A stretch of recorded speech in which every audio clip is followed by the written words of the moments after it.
નવસારીની Nirali multi speciality હોસ્પિટલના તબીબોની સિદ્ધિ. કાર્ડિયાક સર્જન ડોક્ટર રવિ પટેલ અને ટીમે હૃદય સંબંધી અસાધ્ય બીમારીનું જટિલ ઓપરેશન કરી દર્દીને નવજીવન આપ્યું.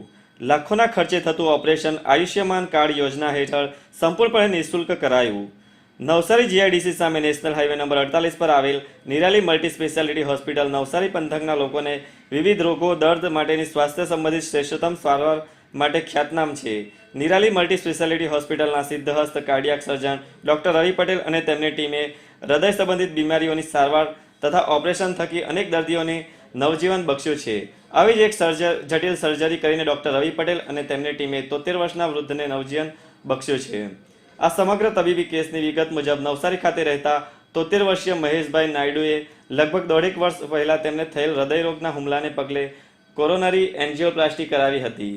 આ સર્જરી બાદ પોતાના સ્વાસ્થ્ય અંગે સજાગ બની ગયેલા મહેશભાઈએ નિરાલી હોસ્પિટલ ખાતે સમયાંતરે યોજાતા કાર્ડિયાક ચેકઅપ માટે નોંધણી કરાવી હતી.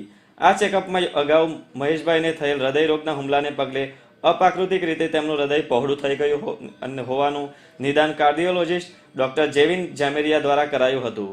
આ નિદાનમાં જાણવા મળ્યું હતું કે સામાન્ય રીતે 5 સેન્ટીમીટર કરતાં પણ નાનું કદ ધરાવતી હૃદયની ડાબી બાજુની ચેમ્બર મહેશભાઈના કિસ્સામાં 10.5 સેન્ટીમીટર જેટલી પહોળી થઈ ગઈ હતી. એટલું જ નહીં પરંતુ આ વધારે પડતી પહોળી થઈ ગયેલ ચેમ્બરમાં લોહીનો ભરાવો થવાથી 5 x 5 સેન્ટીમીટર જેટલો મોટો લોહીનો ગઠ્ઠો જામી ગયો હતો. આ અત્યંત ગંભીર સ્થિતિ હતી, જેનો એકમાત્ર ઇલાજ હૃદયની અત્યંત જટિલ શસ્ત્રક્રિયા હતી, જેમાં હૃદયના પહોળા થઈ ગયેલ વધારાના ભાગને કાઢી તેમાંથી લોહીના ગઠ્ઠા દૂર કરવા સાથે જ બાયપાસ સર્જરી પણ કરવી પડે તેવી સ્થિતિ હતી. જેને પગલે અદ્યતન એવા કાર્ડિયાક MRI મશીનની મદદથી કોમ્પ્યુટરાઇઝ રીતે ઓપરેશનની રૂપરેખા નક્કી કરવામાં આવી હતી. બાદમાં આ જટિલ ઓપરેશન અને તેની સંભવિત આડઅસરના પરિણામો જેવા કે બ્રેન સ્ટ્રોક કે લકવો થઈ જવો, કિડની ફેફસા કે લીવરને ગંભીર ઈજા થવી, ખૂબ જ વધારે પડતું લોહી વહી જવું, હૃદયના ધબકારા અનિયમિત થઈ જવા કે બ્લડ પ્રેશરમાં હંગામી ધોરણે ફેરફાર થવા, આ તમામ બાબતોને દર્દી મહેશભાઈને શાંતિપૂર્વક સમજાવવામાં આવ્યા હતા. આ અંગે ડॉक्टर जेविन શું કહી રહ્યા છે, आओ सांभळिए. फालूदा मिक्स की इतनी सारी वैरायटीज रिफ्रेश के पास है. अगर आपको भी चाहिए रिफ्रेश के फालूदा मिक्स की इतनी सारी वैरायटीज, तो फिर सर्च करो, क्लिक करो, लाइफ को रिफ्रेश करो. મહેશભાઈ નાયડુ 73 યર્સ મેલ.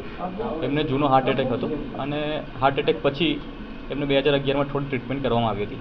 મારી પાસે આ પેશન્ટ 2023માં કેમ્પમાં આવ્યું હતું અને એમાં ડાયગ્નોઝ થયું કે એમનું હૃદય એન્યુરિઝમ થઈ ગયું. એન્યુરિઝમ એટલે હૃદય ફુગ્ગા જેવું થઈ ગયું છે અને એ ફુગ્ગો લગભગ 11 સેન્ટીમીટર જેટલો મોટો થઈ ગયો છે અને એની અંદર 5 સેન્ટીમીટર જેટલો લોહીનો ગઠ્ઠો જામ્યો છે. સો ઇનિશિયલી ઇવેલ્યુએશન અમે એમનું સિટી સ્કેન, હૃદયના MRI સાથે કર્યું. પછી અમારી ટીમમાં ડૉક્ટર રવિ જે કાર્ડિયાક સર્જન છે અને ડૉક્ટર કેતન જે કાર્ડિયાક એનેસ્થેટિસ્ટ છે, એની સાથે અમારું બધું પ્રી ઓપરેટિવ વર્કઅપ કર્યું. એ પ્રી ઓપરેટિવ વર્કઅપમાં જણાવ્યું કે આ પેશન્ટને હવે ઓપરેશનની જરૂર છે, કેમ કે આ પેશન્ટ જો ઓપરેશન નહીં કરવામાં આવે તો આ જે હૃદય જે ફૂલી ગયું છે, ફુગ્ગો થઈ ગયો છે, ગમે ત્યારે ફાટી જશે અથવા તો એની અંદર જે લોહીનો ગઠ્ઠો જામ્યો છે 5 સેન્ટીમીટર જેટલો મોટો, એ ગમે ત્યારે છટકીને મગજમાં કે પગમાં જાય તો મગજનો લકવો અથવા તો પગનો એટેક કે ગેંગ્રીન થવાની શક્યતા રહેશે. પ્લસ ગમે ત્યારે હૃદયના ધબકારા ખરાબ થઈને હૃદય ગમે ત્યારે બંધ થઈ શકે એવી પરિસ્થિતિ. એટલે એક ભાષામાં કહીએ તો એટમ બોમ્બ જેવી પરિસ્થિતિ હતી અને એમનું સર્જરી પણ અતિ જટિલ સર્જરીમાં કહેવાય, કેમ કે સર્જરી જે હોય છે એ 8 થી 10 કલાક જેટલું લાંબુ ચાલે છે આ સર્જરી, અને એમાં ઓછામાં ઓછા 20 થી 25 બ્લડ ચડાવવાની જરૂરિયાત પડી શકે છે અને લાંબો ટાઈમ સુધી ICU રોકાણ, વેન્ટિલેટરની જરૂરિયાત અને ડાયાલિસિસની જરૂરિયાત, એવી બધી જરૂરિયાતો સાથે પડી શકે. એટલે આ બધી પરિસ્થિતિઓ પેશન્ટ અને એના સગાને સમજાવવામાં આવી અને એમને આયુષ્યમાન ભારત કાર્ડ હેઠળ અમે આગળ એમની ટ્રીટમેન્ટ કરી હોસ્પિટલમાં. જે મોટાભાગે સોમવારે અમે સર્જરી કરી હતી અને એ સર્જરીનું સારી રીતે પૂર્ણ કરી હતી ડૉક્ટર રવિ પટેલ દ્વારા. જે પણ હૃદયનો જે ફુગ્ગો થયો હતો એ બોવાઇન પેડિકાર્ડિયલ પેચ દ્વારા રિપેર કરવામાં આવ્યો અને ઓપરેશન પછી કોઈપણ પ્રકારના તકલીફો વગર પેશન્ટ 6થા દિવસે ચાલતું ઘરે ગયું હતું. અને આ પરિસ્થિતિમાં અમે અમારી ટીમ બેઝિકલી પેશન્ટ અને હોસ્પિટલ સ્ટાફ, ICU સ્ટાફ અને હોસ્પિટલનું મેનેજમેન્ટ AM નાયક ચેરિટેબલ ટ્રસ્ટનો ખાસ આભાર માનીએ છીએ. એવી કઈ હોસ્પિટલ છે જ્યાં કેન્સર માટે સર્જરીની સેવા હોય, કીમોથેરાપીની સારવાર હોય, રેડિયેશનની સારવાર હોય, PT CT સ્કેન હોય, કેન્સરની પેથોલોજી હોય, મેમોગ્રાફી હોય, એટલે કે બધું જ. હા, બધી જ સારવાર એક જ હોસ્પિટલમાં હોય. તે છે નવસારી નિરાલી કેન્સર હોસ્પિટલ. આ કિસ્સામાં વધુ એક સમસ્યા એ હતી કે દર્દી મહેશભાઈ નાયડુ હાલ નવસારી ખાતે એકલા જ રહેતા હતા. તેમની એકમાત્ર દીકરી જે તેમની સૌથી નજીકની સંબંધી હતી તે પણ ન્યૂઝીલેન્ડ ખાતે સ્થાયી થઈ હોવાથી ત્યાં જ રહેતી હતી, જેને લઈને હોસ્પિટલના વહીવટી સ્ટાફ દ્વારા મહેશભાઈ નાયડુના પુત્રીને તેમના શારીરિક સ્વાસ્થ્ય અંગે જાણ કરવા સાથે બીમાર પિતા પાસે આવવા તેમને તાત્કાલિક વિઝા મળી શકે તે માટેના તબીબી સર્ટિફિકેટ તથા અન્ય જરૂરી કાગળો સંબંધિત કાર્યવાહી કરી માનવતાનું ઉદાહરણ દાખવ્યું હતું. મહેશભાઈના ઓપરેશન દરમિયાન વધુ પડતો રક્તસ્રાવ થવાની શક્યતા હોવાથી લોહીની સંભવિતપણે ઊભી થનાર જરૂરિયાતને પહોંચી વળવા જરૂરી લોહી તેમજ અન્ય ઘટકોની વ્યવસ્થા નવસારી ખાતેથી થઈ શકે તેમ ન હોય સુરતની બ્લડ બેંકનો સંપર્ક કરી તેમના પાસે જરૂરી લોહી અને તેમના અન્ય જરૂરી ઘટકો મેળવવાની વ્યવસ્થા કર્યા બાદ ગત જુલાઈ માસની અંતિમ તારીખ 31મી જુલાઈએ ડૉક્ટર રવિ પટેલ અને તેમની ટીમે અંદાજે 7 કલાક લાંબા ચાલેલ જટિલ ઓપરેશનને સફળતાપૂર્વક પાર પાડ્યું હતું. આ જટિલ ઓપરેશન બાદ દર્દી મહેશભાઈને આગળની સારવાર માટે અત્યાધુનિક ઉપકરણોથી સુસજ્જ આઈસીયુમાં દાખલ કરાયા હતા. આ સમગ્ર પ્રક્રિયા દરમિયાન દર્દીના લોહી અને તેના ઘટકો મળીને કુલ 18 બોટલો ચડાવવામાં આવી હતી. આ સાથે જ આવી કટોકટીભરી પરિસ્થિતિમાં દર્દીને કોઈપણ પ્રકારનો ચેપ ન લાગે તે માટે આઈસીયુના સ્ટાફે 24 કલાક ખડે પગે રહી વિશેષ તકેદારી રાખી હતી. અંતે દર્દી મહેશભાઈ નાયડુ સ્વસ્થ થતાં તેમને ગત 5મી ઓગસ્ટે હોસ્પિટલમાંથી રજા આપવામાં આવી હતી. આ અંગે દર્દીના સ્વજન સ્વાતિબેન શું કહી રહ્યા છે આવો સાંભળીએ. के अंदर हुआ है. हमें इनिशियली इसके बारे में कुछ पता नहीं था, लेकिन जो निराली के हॉस्पिटल के जो स्टाफ हैं उन्होंने पूरा एक्सप्लेन किया कि कैसे होता है, कैसे कौन सा फॉर्म चाहिए एंड ऑल द डिटेल्स के उसमें क्या इन्वॉल्व होगा. जब हमारी डॉक्टर से भी बात हुई थी तो उन्होंने भी हमें थोड़ा बहुत समझाया कि इस तरह से ये योजना है जो हॉस्पिटल के थ्रू हो सकती है, उसके अंडर ये ऑपरेशन हो सकता है. तो उस तरह से ऑपरेशन हुआ एंड जो स्टाफ था वो बहुत ही ज़्यादा कोऑपरेटिव था. मैंने यहाँ का पहले भी हॉस्पिटल्स जो दूसरे हैं वहाँ का एक्सपीरियंस भी लिया है, ओवरसीज़ का एक्सपीरियंस भी लिया है और ये हॉस्पिटल का भी एक्सपीरियंस लिया है.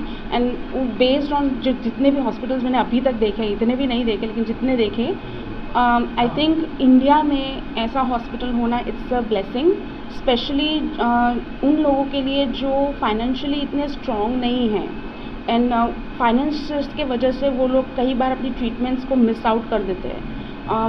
और बहुत ज़रूरी, जैसे मैंने पहले भी कहा, बहुत ज़रूरी है एक डॉक्टर को इन्फॉर्मेशन फैमिली को करेक्टली और पूरी देना, जो डॉक्टर रवि ने हमें दिया फर्स्ट हैंड इटसेल्फ. कुछ भी नहीं छुपाया, जो कॉम्प्लिकेशंस हो सकते थे वो भी नहीं छुपाया. तो उस आई थिंक वो एक रीज़न था जिसकी वजह से हमें कॉन्फिडेंस भी बहुत आया कि ठीक है डॉक्टर ने हमसे कुछ नहीं छुपाया. जो स्टाफ था वो बहुत कोऑपरेटिव था, तो हमें ये पता था कि हमारे पीछे पूरी टीम है, अगर कहीं पे कुछ होता है तो वो टीम संभाल लेगी.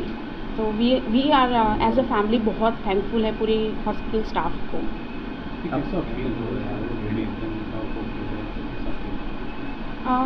ऑनेस्टली जब हमें पता चला था कि डैडी का ऐसा सिचुएशन है हेल्थ वाइज, जैसे मैंने कहा कि हमारी मॉम को हमने 2 साल पहले ही शी पास्ड अवे.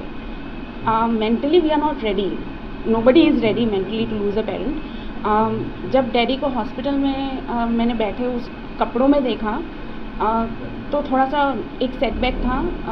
अकेली थी मैं यहाँ पे, we don't have a family in Gujarat, तो उसमें अकेले करना कुछ भी पता नहीं था, कहाँ से ब्लड अरेंज करना है, कैसे होगा.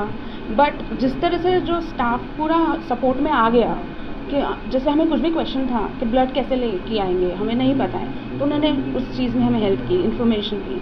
वो जब पूरा सेट होने लगा एंड देन वो उस चीज़ की वजह से टाइम मिला हमें अपने पापा पर फोकस करना. और जब वो ऑपरेशन थिएटर में जा रहे थे बहुत डर लग रहा था, अकेले बैठना वहाँ पे, वो जो 7 आवर्स का जर्नी था पूरे दिन का,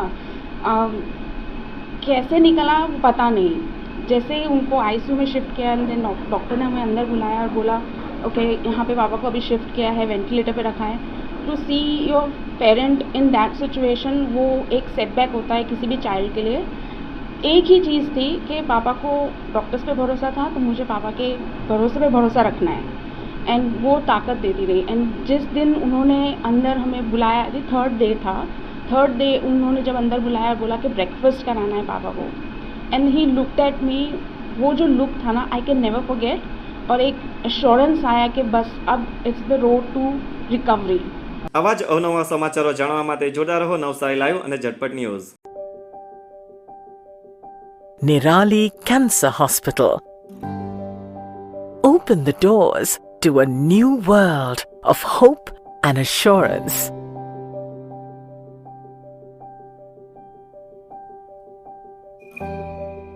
Complete cancer care. Advanced, affordable,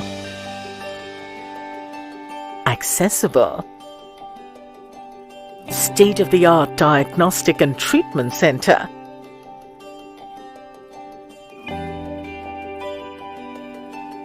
Radiation oncology.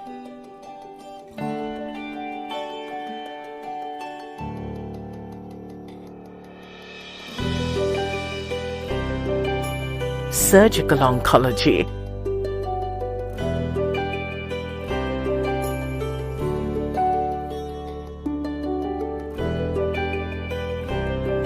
Medical oncology.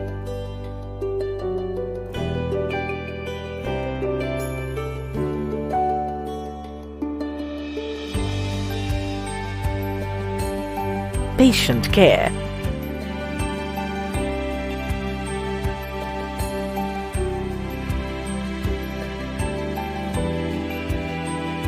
Driven by a team of the finest doctors and medical staff dedicated to the cause. Operations by Apollo CBCC.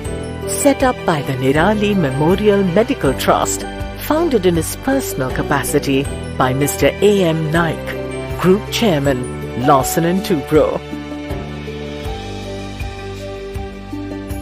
Nirali Cancer Hospital.